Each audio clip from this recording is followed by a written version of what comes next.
Hi everyone, it's Suey. I am here to do a little monthly check-in with you. I skipped last month, so I am kind of recapping my last 2 months, June and July, real quickly, and my plans for August, which, as you know, is UGUST, an event that I am co-hosting with Maria Andrea from Books and Bocadillos, where we read YA books through the month of August. And I'm so excited.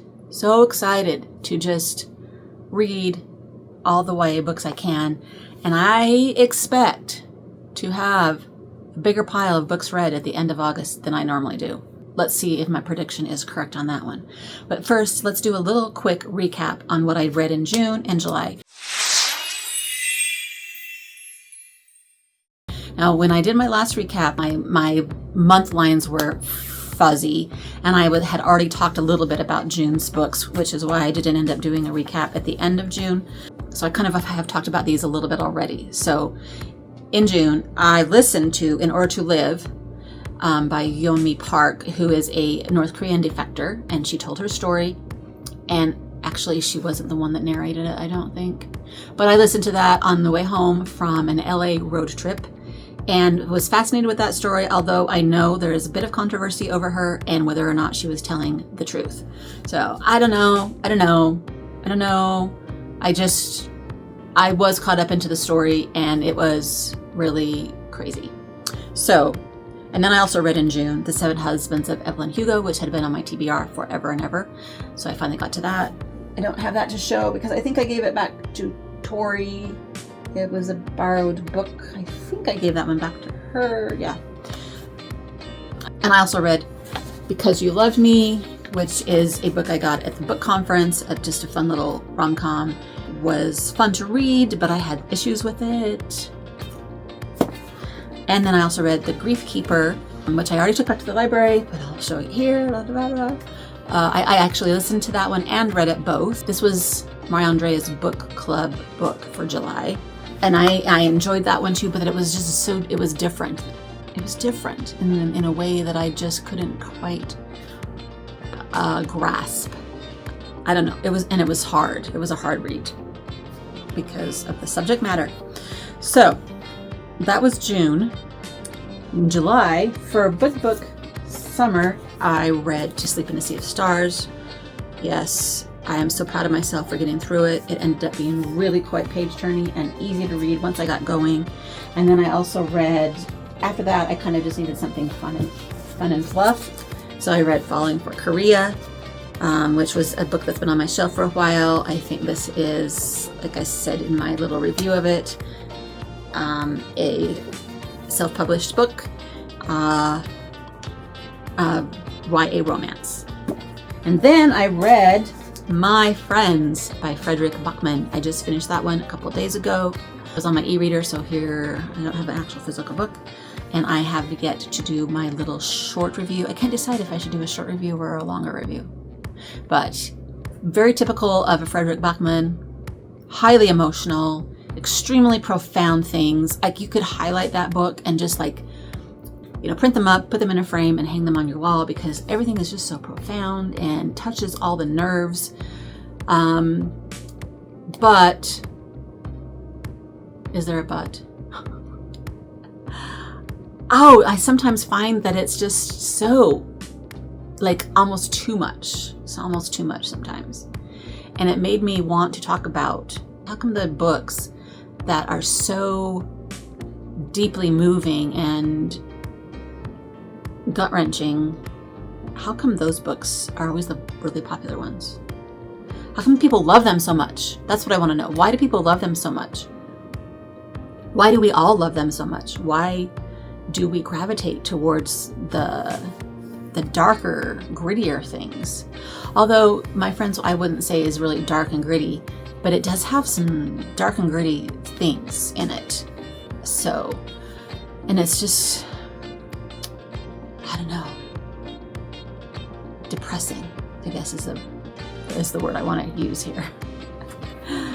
And anyways, so I might do a video discussing that. So ponder that idea and come back and see if I do a video about that, discussing the difference between light books light and happy books versus dark and sad books, and why everybody seems to love the dark and sad more.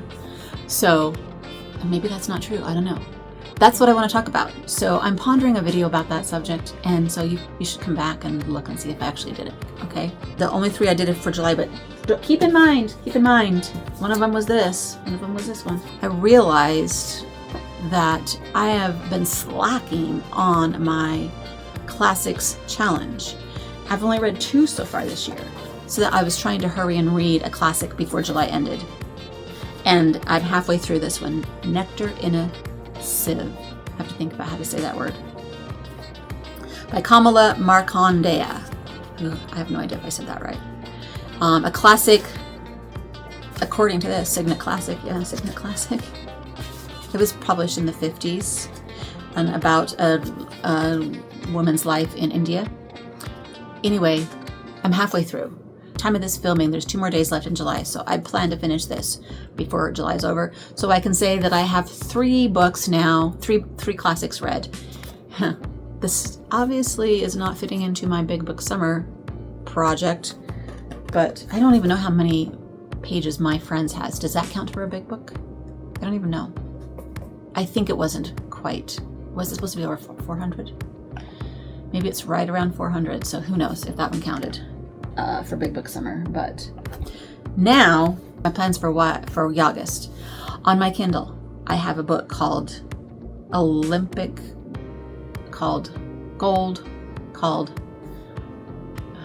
Golding. Oh my gosh, I forgot the name of it. I'm going to put it up here. Olympic something about going to the Olympics.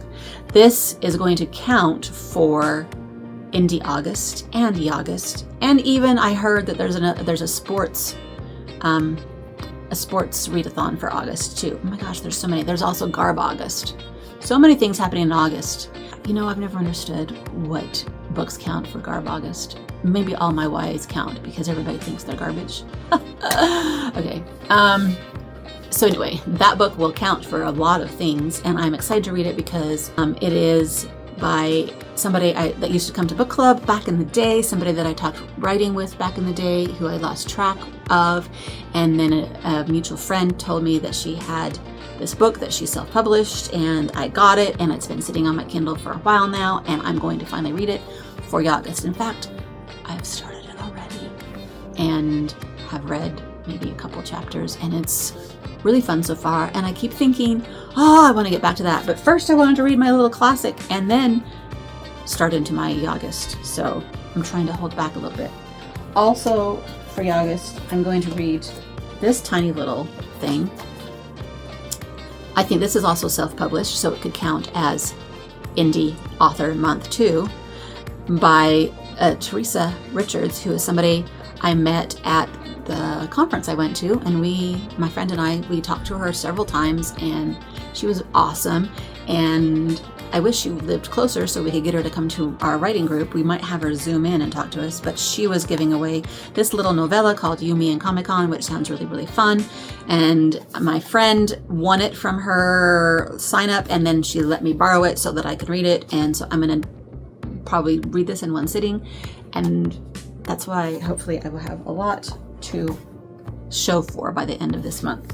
What else am I going to read? I talked about reading this one, but I have decided that A Darker Shade of Magic books are not quite considered young adult.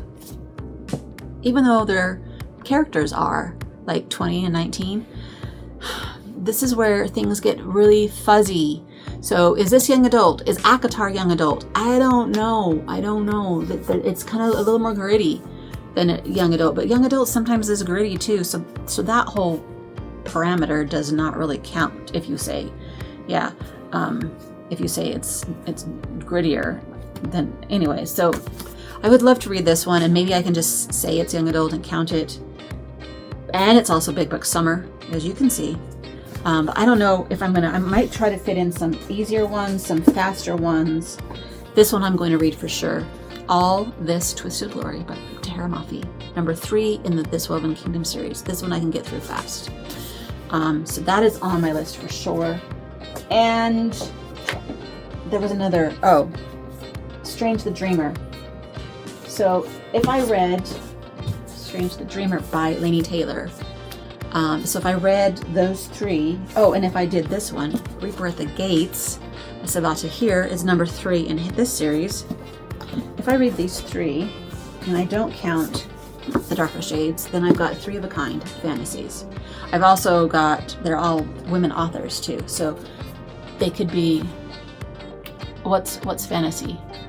I forget which suit is fantasy, but queens are women authors, so whatever that suit is, 3 of them. And then if I wanted to read some contemporary stuff, and these are all women authors too, except this one. Yeah, this one is too, I think. These ones are contemporary, contemporary romances and stuff, I think. Postcards from Summer, Cynthia Platt. The Unlikely is by Carrie Firestone, and The Unlikely Hero of Room 13B by Teresa Totten. All those are on my list. I've showed you them before in my pile of possibilities. And so, but if they're not grabbing me, then I'm not going to stick with them. I'm going to go with some other things on my list, on my piles. Because I have a whole shelf full, and I have a whole bunch of other books in the other room, which I'm doing another video about. It's the Untouched tag. I think that will go up a little bit after this one, so look for that. So all those could count.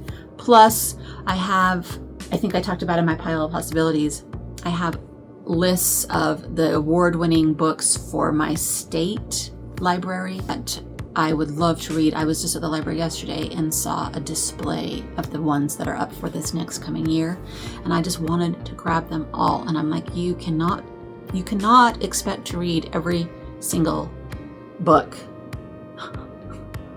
that you've been wanting to read in 1 month. So, but this one is one I think I've heard so much about, and I haven't read yet, and I might bump this one up to the pile of possibilities for sure. And there's this cute one. There's this cute one too that I would love to maybe read. So I've got a lot of possibilities, and I really don't know where I'm going to go for sure. I do really want to get those fantasy books read though. I will be having more content all month long geared towards YA and some shorts that I've got planned. And so I really hope you join us. I really hope you see the power of YA books, and that they aren't books to dismiss off of your reading life, and that you might give it a try, especially if you are one that tends to think that they aren't for you. I would love for you to give it a try. I think this week on Saturday we have a sprint planned, so look for more information about that, and that will be fun to read together. I've really not ever participated in a sprint before, but I will do this one with Maria Andrea and plan to just read a lot. I'm so excited. A wrap up for UGUST. I will have to try and get that done a little ahead of time, because then I'm leaving on a road trip. And then September, the first couple weeks of September will be gone.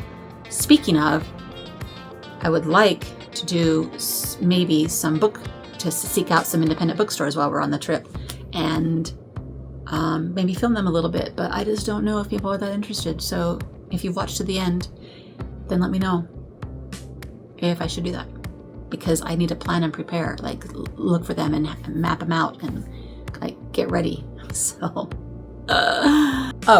I wanted to add one more book that I probably need to read in August. Here in a Moment by Leon Moriarty. This is our book club book for September.